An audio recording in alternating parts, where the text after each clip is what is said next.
apple pie, an all-American dessert, a slice of patriotism a la mode. But what if I told you that there was a better candidate for America's #1 pie? A pie that better captures our nation's spirit, one that embraces a multitude of cultural influences, making it uniquely American. I'm talking about pumpkin pie.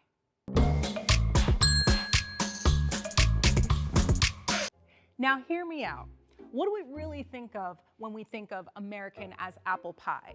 The apples we use for cooking and baking aren't originally from America. Yeah, North America has crab apples, but the culinary ones that we use were brought to North America by English colonists. Not only was the apple a taste of home, but it was also a commercially viable crop. Though the apple pie did exist throughout Northern Europe since the Middle Ages, a lot of apples grown in America were used for apple cider. And I'm not talking about apple juice, I'm talking about apple hooch. At the time, settlers were reportedly drinking about 10.52 ounces of hard cider a day. To give you an idea of how buzzed these settlers were, the average American today drinks about 20 ounces of water in a day. So that's like half of your liquid consumption is just booze. So there was a huge demand for hard apple cider, which meant that there was also a huge demand for land. Apples became not just an economic opportunity to increase apple cider production, but also a means of westward expansion. To encourage frontiersmen to settle undesignated land, private investors created first-come, first-served land deals to anyone willing to set up a homestead and help expand the U.S. territories. They would then be rewarded with a generous parcel of land. The deal that the Ohio Company of Associates set up, for example, said that a settler would get first dibs on land if they were able to prove their homestead by planting 50 apple trees and 20 peach trees within a 3-year span. This is where the story of Johnny Appleseed, or more formally known as Johnny Chapman, comes into play. Throughout the early 1800s, Chapman traveled throughout Pennsylvania, Ohio, Indiana, Illinois, and northern West Virginia, planting apple orchards, and in doing so, claiming thousands of acres of land. He then sold those tracts of land to settlers and made a fortune. The problem with these land deals was that the land was already occupied by Native American tribes.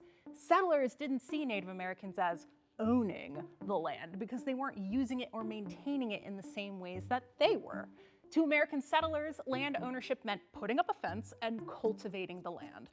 This idea of land maintenance equating to land ownership is purely a European concept. So if by American as apple pie, we mean as American as coming here from another place and calling dibs on land that wasn't ours to begin with, then yeah, apple pie can totally be considered American by that logic. But that's not the only way to define America. That's why I propose pumpkin pie as a replacement for America's symbolic pie. The pumpkin is in the same family as squash and gourds, and they're originally from North America, coming from Mexico over 7,500 years ago. When European settlers arrived, they were greeted by a bounty of foods that were already here, like corn, potatoes, beans, and of course, the pumpkin. But Europeans weren't familiar with North American foods. Their agricultural techniques weren't accustomed to cultivating these native plants, and they weren't familiar with how to prepare these foods either. That is until 1796, when Amelia Simmons published one of America's first cookbooks, American Cookery. It's right after the Revolutionary War, and America is in the beginning stages of establishing its own identity. We're no longer part of England, so in addition to creating a new country and a new government, we need to create a new culture that sets us apart from the English. And that meant defining an American cuisine. Simmons' American Cookery helped to define early American cuisine by taking European cooking techniques and applying them to foods native to North America. Included in this cookbook is a recipe for a dish that closely resembles the pumpkin pie, seasoned with sugar, mace, nutmeg, molasses, allspice, and ginger, a spice blend that will later be known as pumpkin spice! Yeah, pumpkin spice life. It's not technically the first record of pumpkin pie in America. The only reason colonists even knew how to use the pumpkin was because Native Americans taught them how to cook the pumpkin over 100 years prior to American Cookery even being published. But the pumpkin pie is indicative of American cuisine.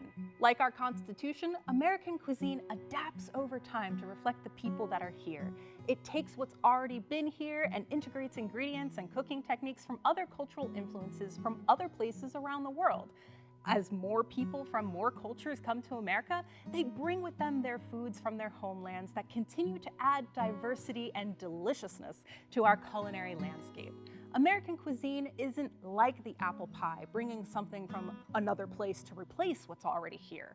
American cuisine is more like the pumpkin pie, which takes the best that everyone has to offer and creates something new, making it American as pumpkin pie.